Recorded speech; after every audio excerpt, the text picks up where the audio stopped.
Saludos, muy buenos días, hasta las 9 aquí en la COPE, tiempo para la actualidad religiosa en Iglesia Noticia.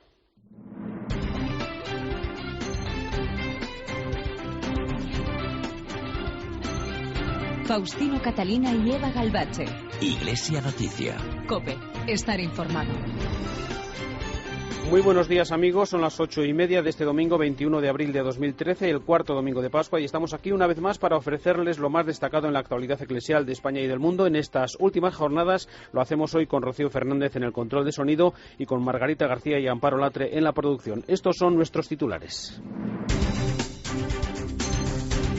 El Papa recibió el lunes en audiencia al presidente del Gobierno, Mariano Rajoy. Hablaron, entre otras cosas, del paro, la familia y la educación. El cardenal Rouco ha pedido cambios en la legislación que protejan la vida y el matrimonio y ha denunciado el deterioro de la enseñanza. Lo hizo en el discurso de apertura de la Asamblea Plenaria de los Obispos, que ha aprobado un mensaje ante la beatificación de mártires del siglo XX y también el documento sobre Iglesia particular y vida consagrada. Hoy se celebra la Jornada Mundial de Oración por las Vocaciones. Presentación de los actos conmemorativos del 950 aniversario de la traslación del cuerpo de San Isidoro de Sevilla a León.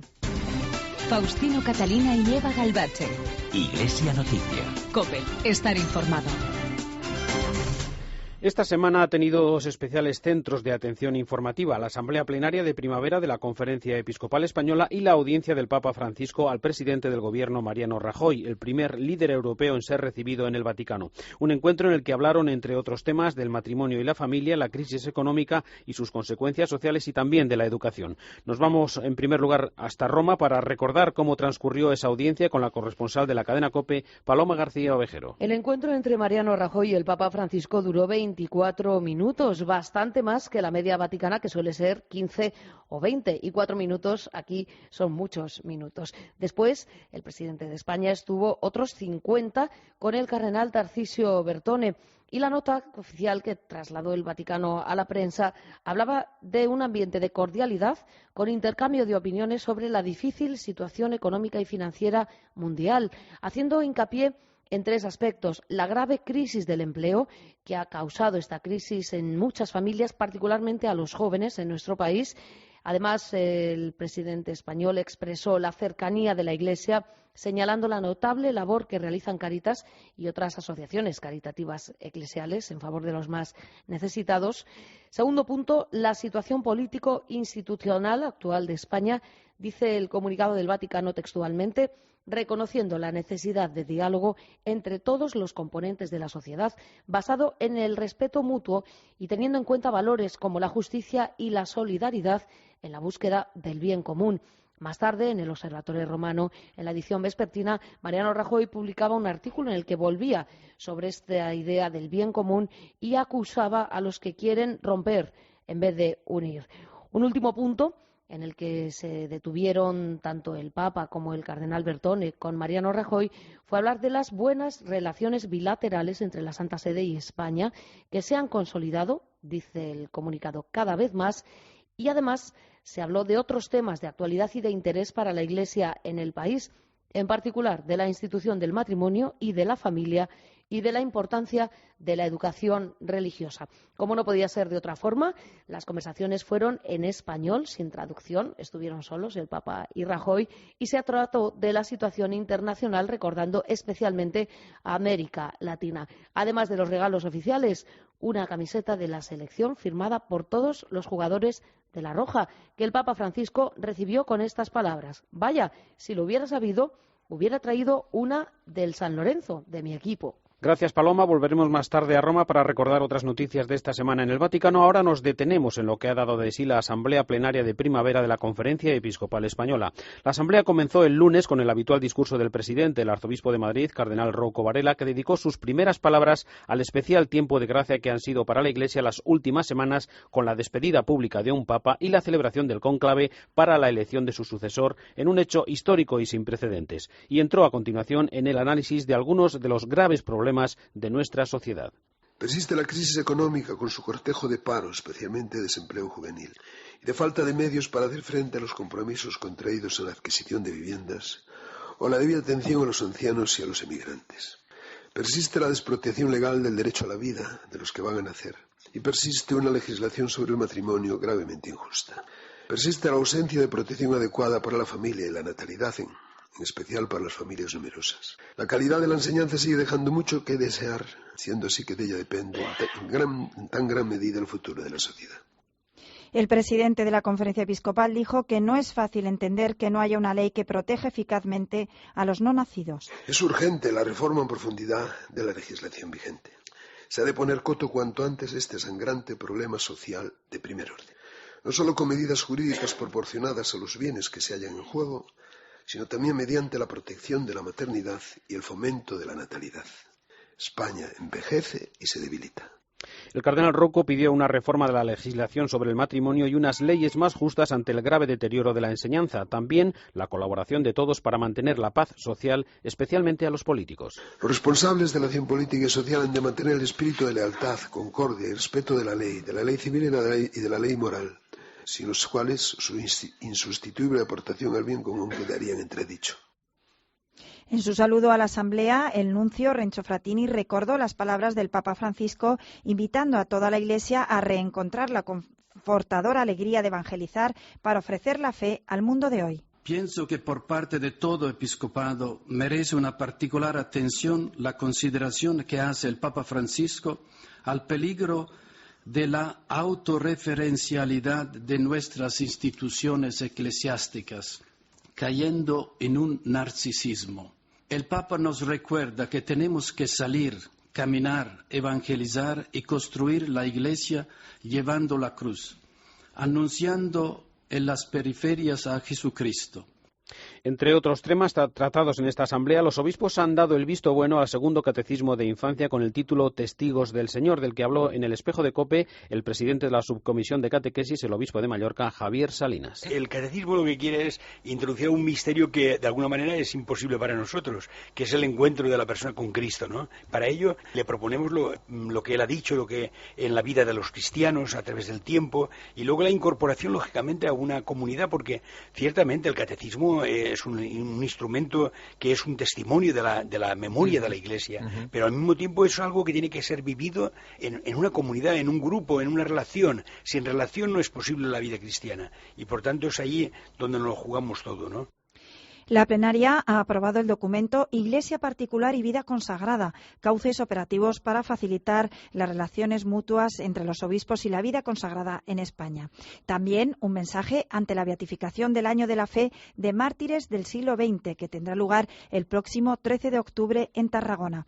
Juan Antonio Martínez Camino, secretario general y portavoz de la Conferencia Episcopal. Ellos fueron firmes y valientes testigos de la fe, que nos estimulan con su ejemplo y nos ayudan con su intercesión. Invitamos a los católicos a participar en este gran acontecimiento de gracia. El mensaje recuerda que la Iglesia española ha sido agraciada con gran número de estos testigos privilegiados del Evangelio. Desde 1987, cuando tuvo lugar la beatificación de los primeros de ellos, las Carmelitas Descalzas de Guadalajara, han sido beatificados 1.001 mártires, de los cuales 11 también han sido canonizados. Y habló también Martínez Camino del cambio que la Iglesia pide de la legislación sobre el aborto. No es ninguna presión, sino que es la proclamación de las implicaciones de la fe y de la moral que se deriva de ella, y que en este caso además es una moral, es decir, no se puede quitar la vida a un ser humano inocente, es un principio de la moral racional universal. No es algo que dependa solo de la fe católica.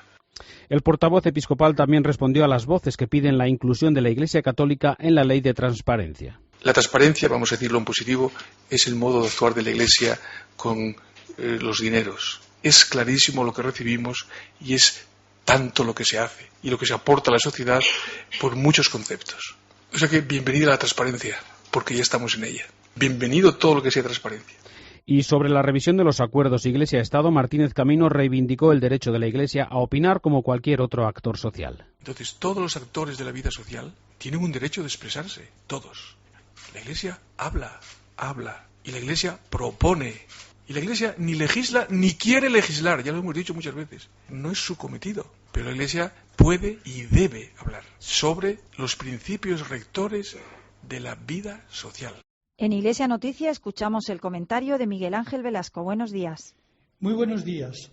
No es fácil entender que todavía no se cuente ni siquiera con un anteproyecto de ley que permita una protección eficaz del derecho a la vida de aquellos seres humanos inocentes que no por hallarse en los primeros estadios de su existencia dejan de gozar de ese básico derecho fundamental. Así de clarito lo ha dicho el cardenal Rouco, presidente de la Conferencia Episcopal Española, en el discurso inaugural de la 101ª Asamblea Plenaria que nuestros obispos acaban de celebrar. A la izquierda, que da su abortismo por atado y bien atado, le ha sentado a cuerno quemado y ha salido por peteneras anunciando sin discernimiento alguno, a través de toda su trompetería mediática, que si se modifica la actual ley de aborto, denunciarán los acuerdos Iglesia-Estado. De manera que cuando ellos llegan al gobierno pueden modificar lo que les da la gana, hasta el alucinante e increíble punto de querer convertir el crimen abominable del aborto nada menos que en un derecho de la mujer. Pero quienes quieran aplicar el sentido común a la inicua legislación vigente se encuentran con sus amenazas y sus acosos mediáticos.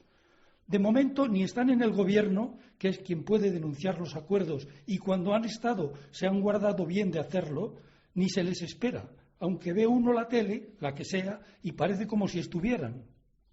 Y en el Congreso de los Diputados, en vez de hacer cumplir la ley, consiguen hasta suspender un pleno de las Cortes.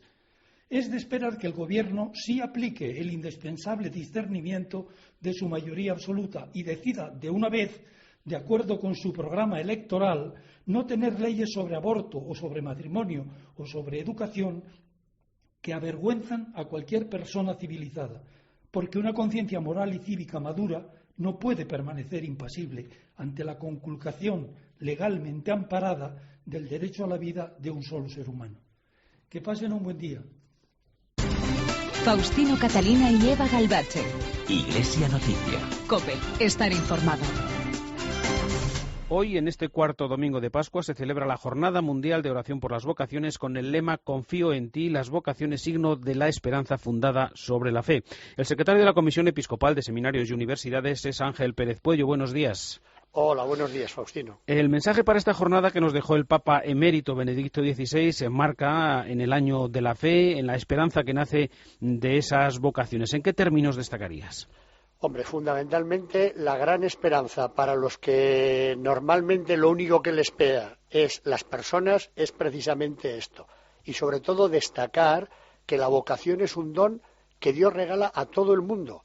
Lógicamente, para diferenciarlo después en diversos servicios que se prestan en la Iglesia. El ministerio consagrado, pues el diaconado, el presbiterado y el episcopado, para unas funciones muy específicas. La vida consagrada, evidentemente, también el laicado. Por lo tanto, Dios llama a todos a servir y a hacer un mundo diferente. Esperanza en esta jornada en que jóvenes de todo el mundo se acerquen, conozcan el sacerdocio, conozcan la vida religiosa y en su caso den ese paso de compromiso, ¿no? Sin duda, porque hoy lo que necesitamos es signos de esperanza que se traducen a través de vidas que se entregan.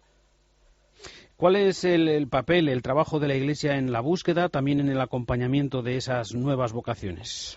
Pues yo creo que hoy es el gran desafío, porque fíjate que en este momento en las distintas diócesis y en las distintas comunidades religiosas, pues hay un grupo de formadores muy cualificado. Lo importante es acertar a llegar al corazón del joven para decir, como a mí me comentaba un seminarista de Barcelona, no hace mucho cuando yo les daba los ejercicios espirituales, que ya después de haber vivido pues una trayectoria en su vida decía, Ángel, ¿por qué yo verdaderamente ansío dentro de mí algo más? Pues si lo tengo todo, pues si tenía un trabajo remunerado, pero si tenía una chica con la que yo compartía la vida y era feliz, pero había dentro de mí ese algo más que sin duda no acababa de satisfacerme nada de cuanto hacía. Entonces yo estoy convencido cada día más de que hay muchísimos jóvenes que en este momento también ese algo más, esa belleza, esa bondad, esa verdad, es algo que está dentro de su corazón y que sin duda, hasta que no respondan verdaderamente y con autenticidad, pues su vida siempre estará en ese ansia de algo más. En una jornada como esta hay que hablar también de números. ¿Cuál es el balance de vocaciones a sacerdocia, esa vida religiosa en este momento, tanto en el mundo, más concreto aquí en España? ¿Podemos hablar de alguna manera de esa esperanza que dice el mensaje? Bueno, pues en este momento en la Iglesia de España yo creo que se ha llegado a un punto de estabilización. Siempre había habido en estos años como una cierta zozobra por el decrecimiento, y en este momento prácticamente podríamos decir que ya se está dando como un repunte. Pero fíjate que a mí en este momento ya tanto los números no me importan, cuanto el que verdaderamente los jóvenes hoy estén donde estén, y me alegra que me des esta oportunidad, porque serán muchos los jóvenes o a través de sus padres o de sus abuelas que les puedan hacer esta pregunta: ¿de qué te sirve la vida si al final verdaderamente no eres feliz, si al final verdaderamente no llenas de sentido tu vida? Y yo creo que Dios nos ha creado a todos para ser felices. Y antes de terminar, ¿por qué una jornada mundial, en este caso para orar por las vocaciones, que cumple ya este año nada menos que medio siglo, 50 ediciones? Efectivamente, y hay que recordar al Papa Pablo VI que justamente en medio de las vicisitudes que se vivieron en el concilio, él, un 11 de abril de 1964, fue el primero que instituyó esta jornada mundial de oración por las vocaciones, fundamentalmente para tomar clara conciencia de que es un regalo de Dios y un regalo que tenemos que pedir constantemente. Es verdad que es un regalo que Dios da a todos, pero la clave está en acertar, como diría Benedicto XVI, la gran pregunta al final de nuestra vida no es otra que responder: ¿desde dónde quieres, Señor, que te ame, que te sirva, que comparta contigo la vida? Pues con ese deseo y ese mensaje de esperanza terminamos. Ángel Pérez Pueyo, secretario de la Comisión Episcopal de Seminarios y Universidades, muchas gracias por acompañarnos este domingo en Iglesia Noticia, aquí en la COPE. Buenos días. Buenos días y muchas gracias a todos los oyentes. Continuamos con otra información. Los delegados y agentes de Pastoral Juvenil de las diócesis españolas se han reunido durante 3 días en Córdoba, en su encuentro anual, para evaluar el trabajo realizado y planificar el futuro, que tiene en el más cercano horizonte la Jornada Mundial de la Juventud de Río de Janeiro. Desde COPE Córdoba, Natividad Gavira. Desde el jueves se han reunido en Córdoba 68 responsables de Pastoral Juvenil de toda España en un encuentro anual que habitualmente se celebra en la sede de la Conferencia Episcopal y que en esta ocasión se ha trasladado aquí con motivo del año jubilar habilista en Montilla, lugar al que se desplazaron los delegados. Este ha sido un encuentro para la valoración de las JMJ de Madrid y preparatorio para las jornadas de Brasil. Se han intercambiado experiencias y se ha informado de actividades de varias diócesis. Antonio Gama es responsable de Pastoral Juvenil en Córdoba. Realmente no es la diócesis de Córdoba la que organiza, sino la que acoge esta convocatoria que hace la Conferencia Episcopal, que como sesión anual que se viene haciendo, pues, o sea, que se viene convocando para tener sesiones y reuniones todos los delegados, para que tengamos unos criterios comunes de actuación, ¿no? El encuentro concluía el sábado con la celebración de la Eucaristía, que estuvo presidida por el obispo de San Sebastián, Monseñor José Ignacio Munilla. Los profesionales sanitarios cristianos también se han reunido estos días, concretamente en Palencia, para compartir su labor. Nos lo cuenta desde COPE Palencia Carolina Casero. Samaritano en tiempos de crisis, compasión sin fronteras. Este es el título de las 18ª Jornadas Nacionales de Profesionales Sanitarios que desde el pasado viernes se celebran en la capital palentina. Durante estos 3 días, profesionales del ámbito de la salud han hablado de la crisis y los caídos, de cómo hacerse prójimo con el que sufre o sobre la forma de afrontar y crecer en el sufrimiento.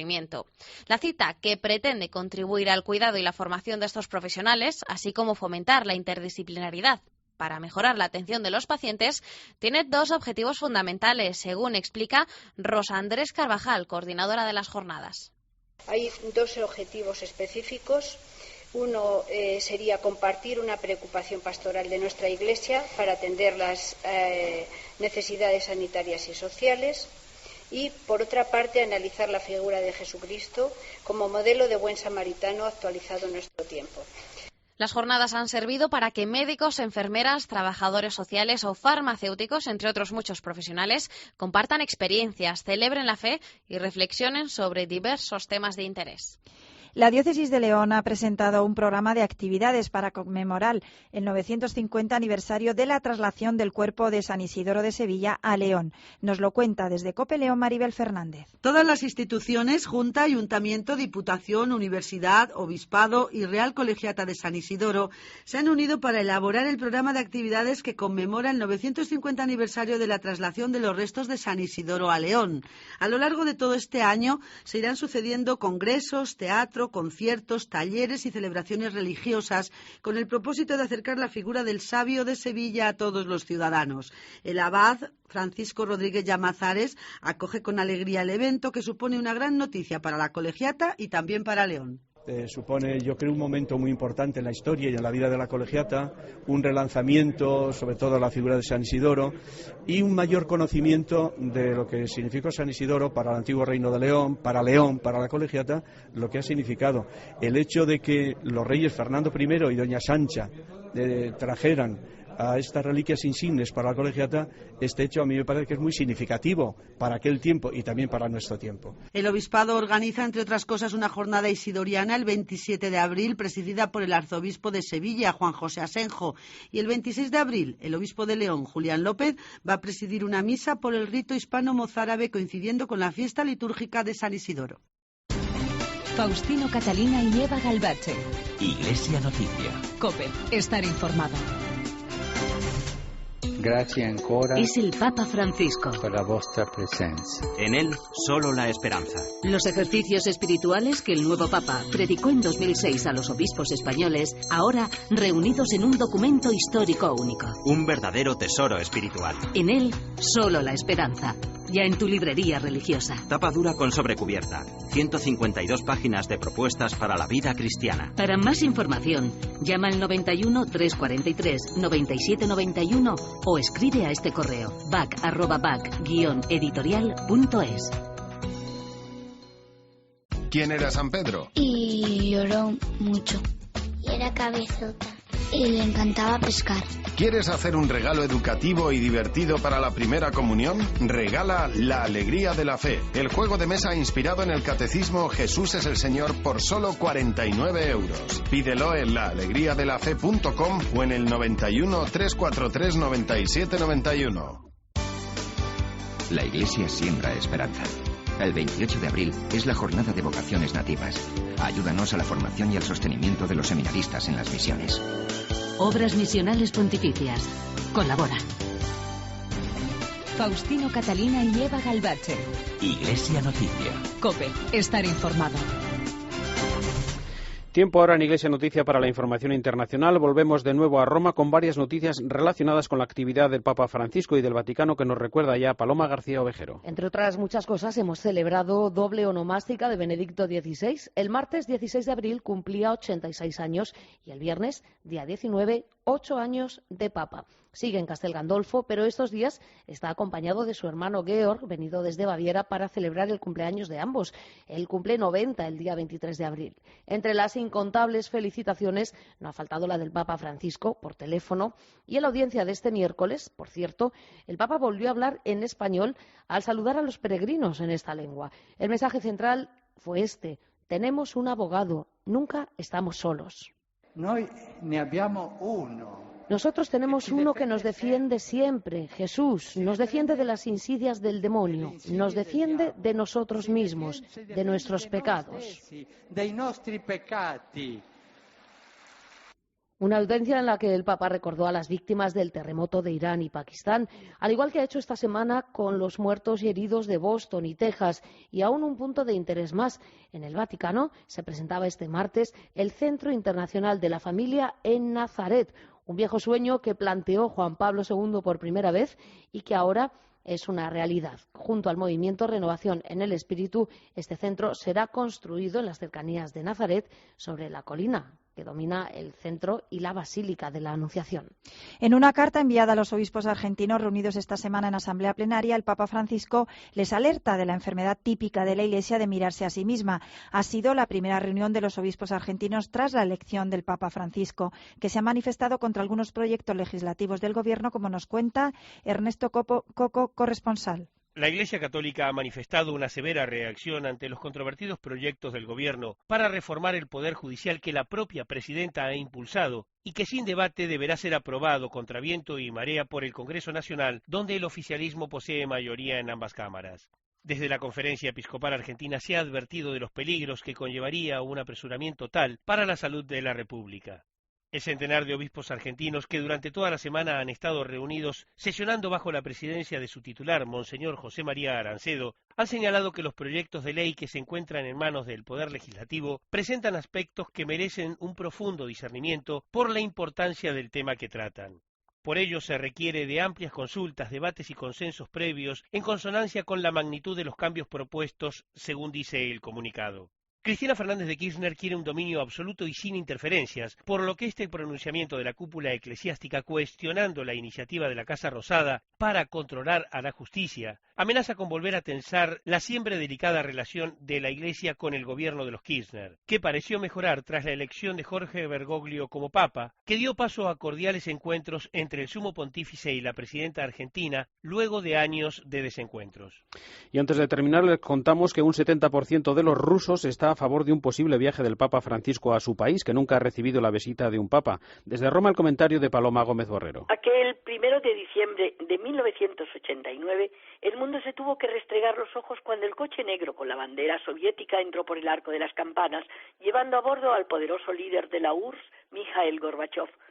Habían transcurrido más de medio siglo de aquella frase de Stalin advirtiendo a la Santa Sede que la Armada Roja entraría en la plaza de San Pedro. Gorbachev llegó sí al patio de San Dámaso, pero para ser recibido por el Papa Juan Pablo II, al que invitó oficialmente a Moscú. Fue el patriarca ortodoxo de todas las Rusias, Alexis II, quien impidió ese encuentro que hubiera sido histórico. Intransigente al máximo, nunca quiso aceptar la mano tendida del pontífice, no ya para visitar la Unión Soviética. Incluso le dio después lo que se llama vergonzosos desaires. Ni en Austria, ni en Hungría, en Ámsterdam, a pesar de esperarle el Papa, de anunciarse ese encuentro, su beatitud Alexis no acudió al encuentro. Juan Pablo II murió sin hacer el ansiado viaje, pero sobre todo el tan ansiado encuentro en aras de la unidad y del diálogo fraterno. Alexis II ha dejado paso a su sucesor, su beatitud Kirill, y el muro que separaba Roma y Moscú parece que se está desplomando. No solo en el solemne inicio del pontificado de Papa Francisco llegó una delegación de la Iglesia rusa, pero que fue también portadora de un mensaje de fraterna estima del patriarca moscovita, con palabras llenas de afecto del propio patriarca. La última y esperanzadora señal ha sido el resultado de una encuesta realizada por la agencia rusa Center Levada a raíz de la elección del Papa. El 71% de los rusos quiere que visite su país y solo el 9% de los entrevistados se opone a la visita papal. Para Papa Francisco, la llamada Segunda Roma parece estar más cercana. No hay tiempo para más. Hasta aquí la actualidad eclesial en el informativo Iglesia Noticia de la cadena COPE en este cuarto domingo de Pascua. Volveremos dentro de 7 días a partir de las 8:30. Hasta entonces, que pasen una feliz semana. Con el saludo de Eva Galvache y de Faustino Catalina, les dejamos, eso sí, con la última hora de la actualidad en España y del mundo, y después con la Santa Misa.